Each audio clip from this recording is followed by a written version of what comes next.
Okay, who brought the dog? Welcome to Watch Mojo, and today we're counting down our picks for the top 10 Ghostbusters Ghosts. Hickman! I saw it! It's right here, Ray. It's looking at me. For this list, we're ranking the spookiest and funniest ghosts ever encountered by the original Ghostbusters team, meaning anything from the 2016 remake is out. Which menacing phantoms had you scrambling for a proton pack? Anyone want to play Parcheesi? Let us know in the comments below. Number 10. Zombie Taxi Driver, Ghostbusters. Columbia Building, 57th Street. I'm in a hurry, so let's not dawdle. On a hazy summer afternoon in New York City, a snooty businessman hurriedly steps into a cab and buckles up for a bone-chilling scare. Because little did he know, there was magic in the air that day.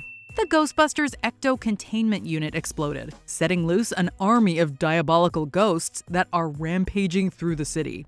The taxi driver is revealed to be a creepy skeletal apparition who drives like a total lunatic. This fossil-fueled phantom must have driven New Yorkers crazy, but it's only fair for a cabbie who's revving up for the coming of Gozer.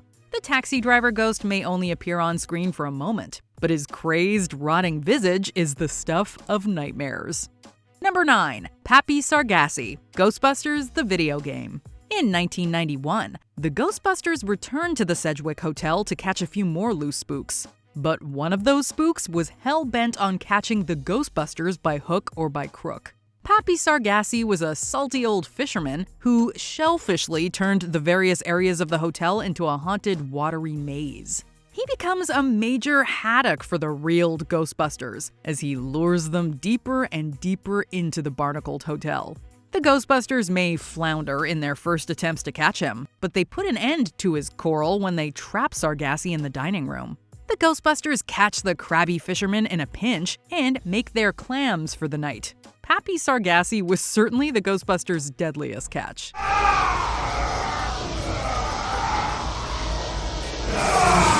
I thought I didn't like knives and forks flying at me, but when knives and forks become a big angry giant, that's really me not liking it. Number 8. The Scoleri Brothers, Ghostbusters 2. Oh my God, the Scoleri Brothers! In 1989, spiritual turbulence was brewing beneath New York City. The Ghostbusters were ready to kick some slime, but no one was ready to believe them. Luckily, Tony and Nunzio Scoleri shocked the courtroom by exploding out of a jar of psychomagnetheric ectoplasm. Wow! These ghastly gangsters weren't too happy about their death sentence from the judge, but they're certainly having a blast now. The Scoleri brothers begin tearing up the courtroom and causing all kinds of mischief and electric mayhem. That's the Ghostbusters' cue to fire up their proton packs and jump into action.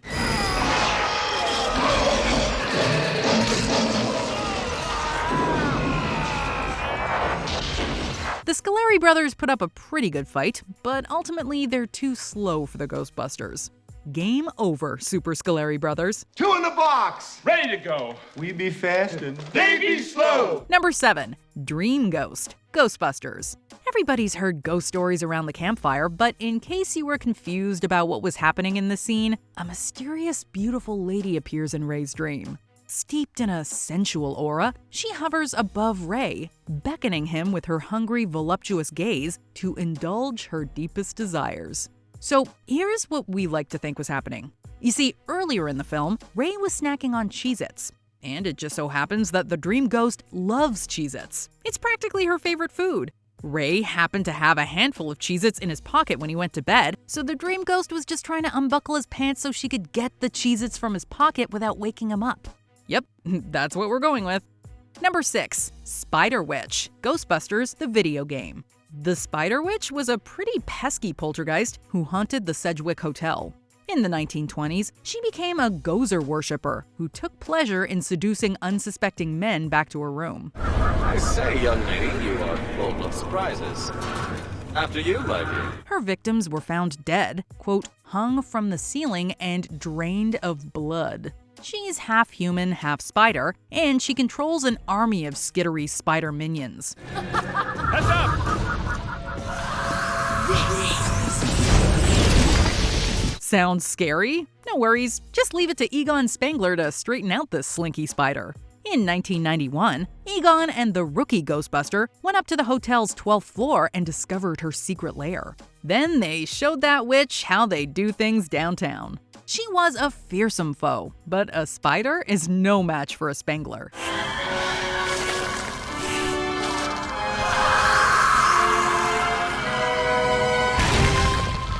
Number 5. Terror Dogs, Ghostbusters.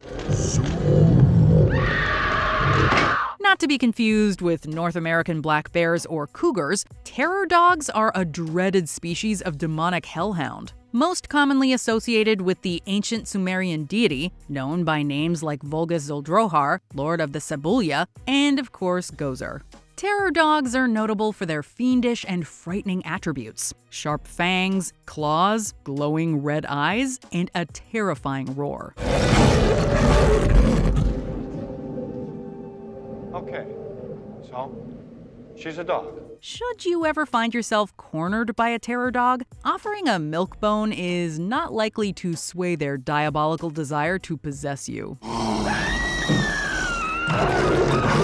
They're known to manifest themselves in bizarre places, including but not limited to Art Deco apartments and major household appliances. Two of the most notable terror dogs were Vince Clortho and Zool, the keymaster and gatekeeper of Gozer, respectively.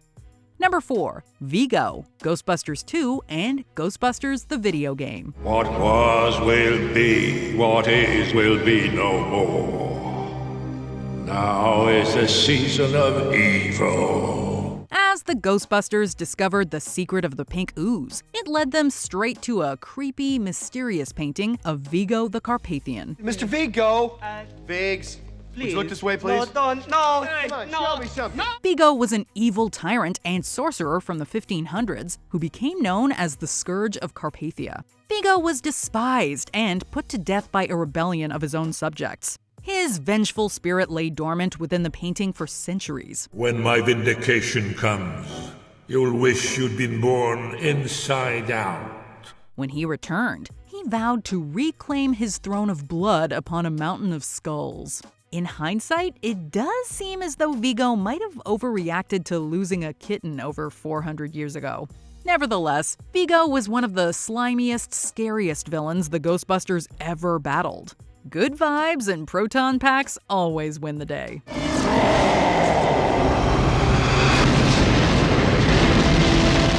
Number 3. The Library Ghost, Ghostbusters and Ghostbusters the video game. It's here. A full torso apparition, and it's real. Don't let this quiet little old librarian fool you.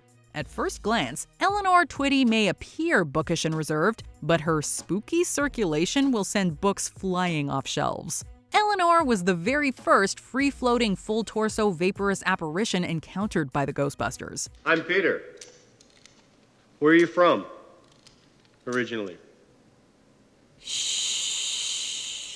As she was peacefully page-turning in her grave, her well-read spirit spiked Egon's PKE meter. Eager to catch their first ghost, the Ghostbusters tried to get her, but she instantly transmogrified into a hideous monster. She scares the socks off the poor Ghostbusters and sends them booking for the exit. A few years later, she shushed them again when they returned to the library. It was bound to happen. Ooh, she keeps shushing us! Number 2. Slimer, Ghostbusters, Ghostbusters 2, and Ghostbusters the video game. Disgusting blob. I'm gonna have to hold him myself. Slimer is what the Ghostbusters refer to as a focused, non-terminal repeating phantasm or a Class 5 full-roaming vapor. Slimer is known for his voracious appetite, eating almost anything he can get his ectoplasmic mitts on. He often haunted the Sedgwick Hotel, making a fine mess of fine wines and fancy foods. But he's not a picky eater. Sometimes a whole cart of hot dogs is better than steak at the Sedgwick. If you accidentally leave your lunch out, Slimer's the busboy who'll be cleaning up your plate. You may not stand for it, but the flowers will. What makes Slimer so much ecto-cooler than most other ghosts? 'Cause he's mean, green, and on the screen. We ain't one. What, It smells like somebody took a big... Before we unveil our top pick, here are some honorable mentions. Mink Coat, Ghostbusters 2. A rich lady's coat gets its furry vengeance.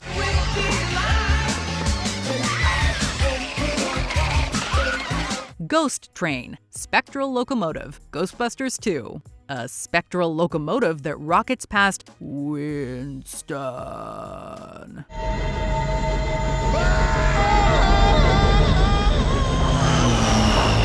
The RMS Titanic, Ghostbusters 2. The famous ship makes its long overdue arrival on New Year's Eve. Well, better late than never. Book Golem, Ghostbusters the video game. A literary monster that literally wants the Ghostbusters buried in good books. Oh, here comes something big. Now that is a fine example of a level 6 bi-dimensional attractor. Before we continue, be sure to subscribe to our channel and ring the bell to get notified about our latest videos. You have the option to be notified for occasional videos or all of them. If you're on your phone, make sure you go into your settings and switch on notifications. Number 1. The Stay Puft Marshmallow Man, Ghostbusters and Ghostbusters the video game. He's a sailor in New York. He's the 100-foot puffy white menace who's here to destroy the world. This doom-bringing confectionery pastiche of Godzilla won't be found anywhere in Spate's catalog or Tobin's Spirit Guide. The Stay Puft Marshmallow Man is the 1984 Destructor form of Gozer. This jolly Destructor form was inadvertently chosen by Ray Stantz. I couldn't help it. It just popped in there. Needless to say, it was a radical and sugary deviation from Gozer's previous Destructor form, chosen by the last of the McKettrick supplicants. Somehow, Stay Puft is just terrifying and funny at the same time. The Ghostbusters saw s'more of Mr. Stay Puft when he attacked Times Square in 1991, but they toasted him that time too. You've killed my dessert! Scoreboard reads Ghostbusters 2, Gozer the Gozerian 0, looking like a real big leaguer out there, champ. It's just like Egon says. We eat gods for breakfast. Do you agree with our picks? Check out this other recent clip from WatchMojo, and be sure to subscribe and ring the bell to be notified about our latest videos.